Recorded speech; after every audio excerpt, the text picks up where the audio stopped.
I am Brother Lucas, or Lucas, of the Scribal Workshop, and I'm here to explain to you what I do. I am a scribe. A scribe and an illuminator. For those that don't know what that is, I am the medieval equivalent of a printing press.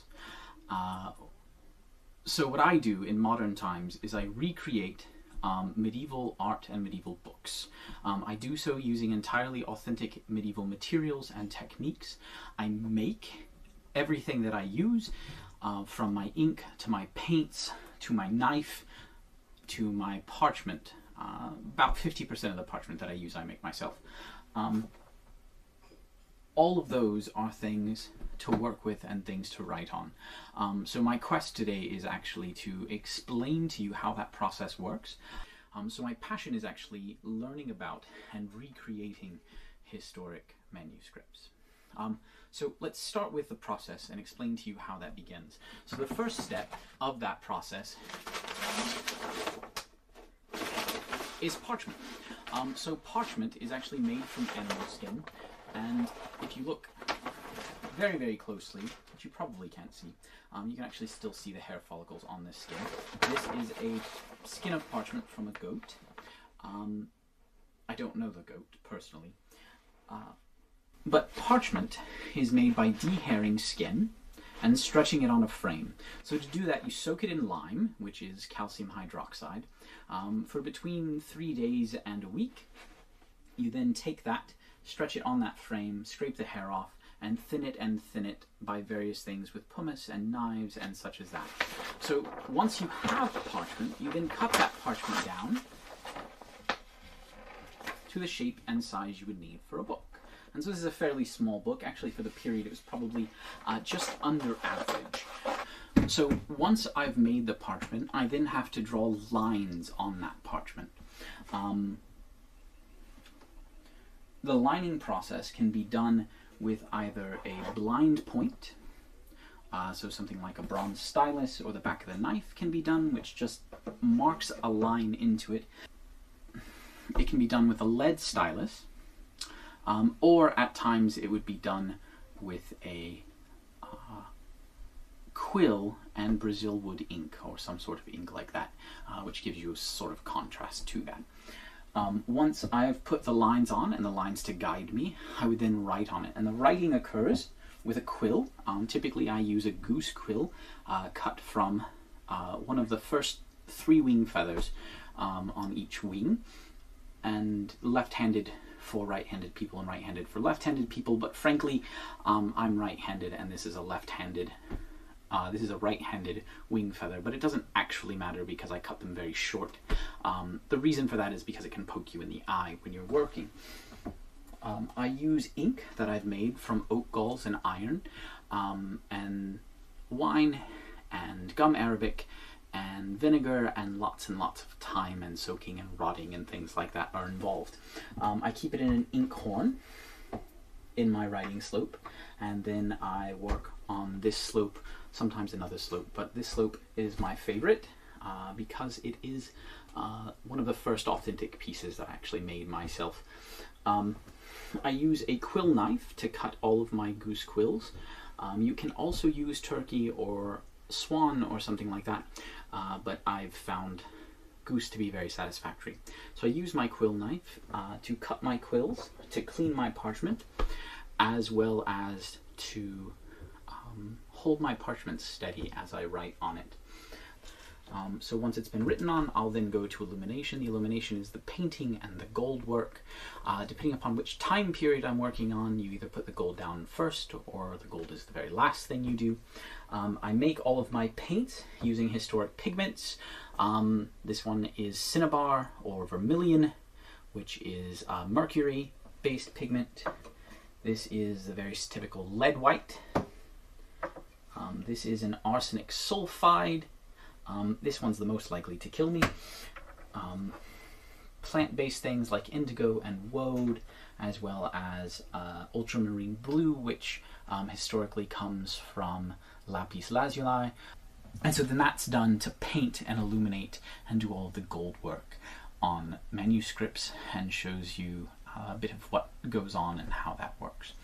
So that's kind of the outline of what I do and how it's done. So what I'd like to do now is actually show you some examples specifically of work that I have done and work that I'm doing right now in process.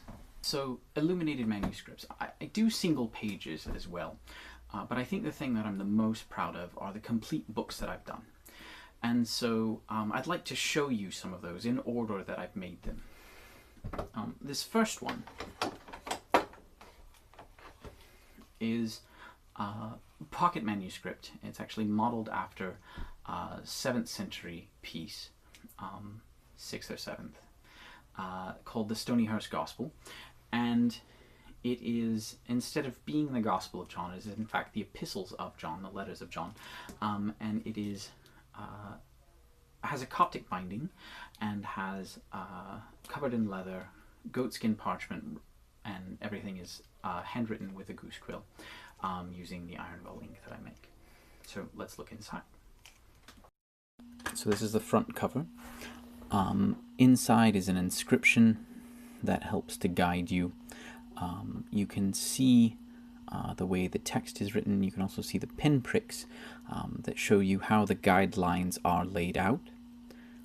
The text itself is a fairly simple text. It's very historic text. It's an unseal. There are also plenty of spaces between chapters. You can see the binding working there as well.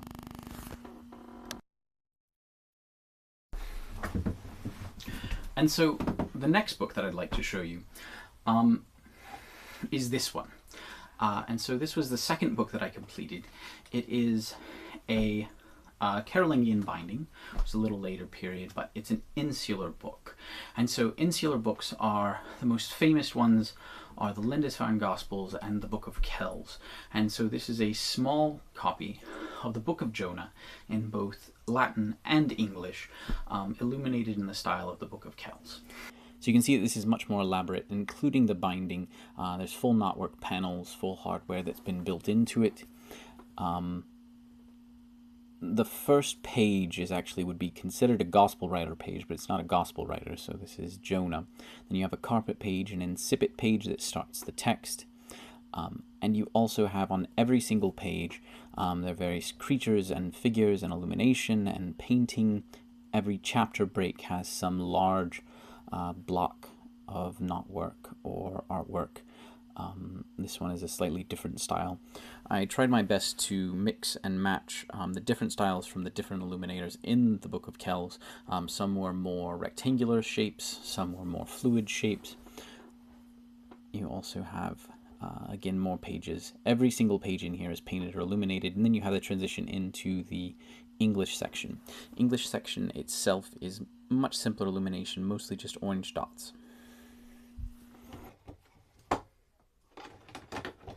So the book I created after that is Psalm 119. So this project in this small box actually started kind of as a joke. My mom said, "Hey, why don't you do Psalm 119? That's only the longest chapter in the Bible." And I thought, hey, why not? It actually turned out to be more words than I'd ever written in a book before. But I had actually started it, didn't actually do the word count or figure out what it was, and I started it on scraps of parchment. And ended up with a very, very tiny Gothic binding. So hardware all made by me, again, same as the last one, all on oak boards that I hand carved, on split leather cords, and it is the chapter of Psalm 119. So let's look inside. So there's the binding and the hardware that's built into it. You can see the cords, and you can see how thick that is compared to the size of the book. When you open it, the only page with a full painting or miniature on it is this first page. It's about an inch high, and it's David fighting a lion. All of the pages, as you flip through, each significant section break has a large golden capital. Majority of it is vermilion and ultramarine for the colors.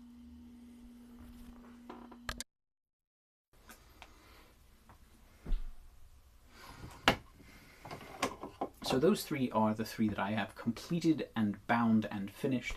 The ones I'm currently working on. So there's two that are in progress right now that I have sitting here.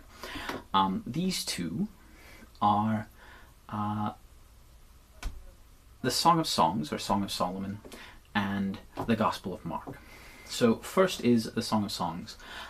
So this one I have actually completed all of the writing and am about a third of the way through doing all the drawing for the illumination. I haven't put any gold or any paint on this yet, but it will, I'll show you where it is now anyway, and we'll look through and I'll kind of explain some of the things about it. So let's take a look.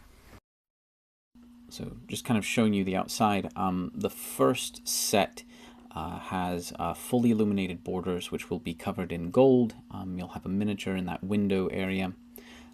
Every single page as you flip through has something on it. Some of them are just capitals, but there's vine work on many of the other ones. Most of them have some sort of vine work, some more elaborate than others. This will all get painted and gilded with gold. There will be a few additional miniatures of various creatures. You can see this one I've laid down the underdrawing, but haven't quite inked over it yet on the right hand side. Much of the rest of it you can just see that there's empty space waiting for miniatures to be painted or for capitals to be added to that.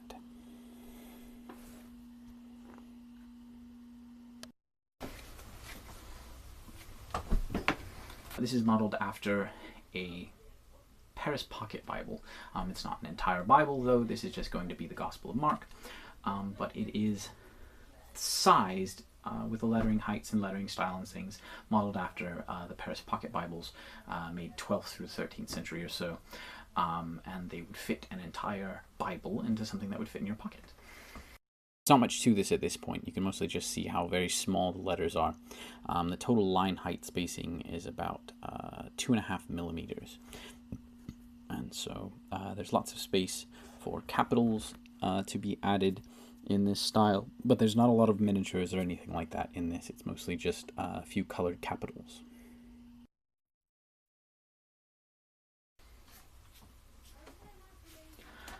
So those are the 5 books that I'm in right now. I also make entire manuscript pages. I do a lot of those on commission. Probably the majority of the commission work I do is actually single pages.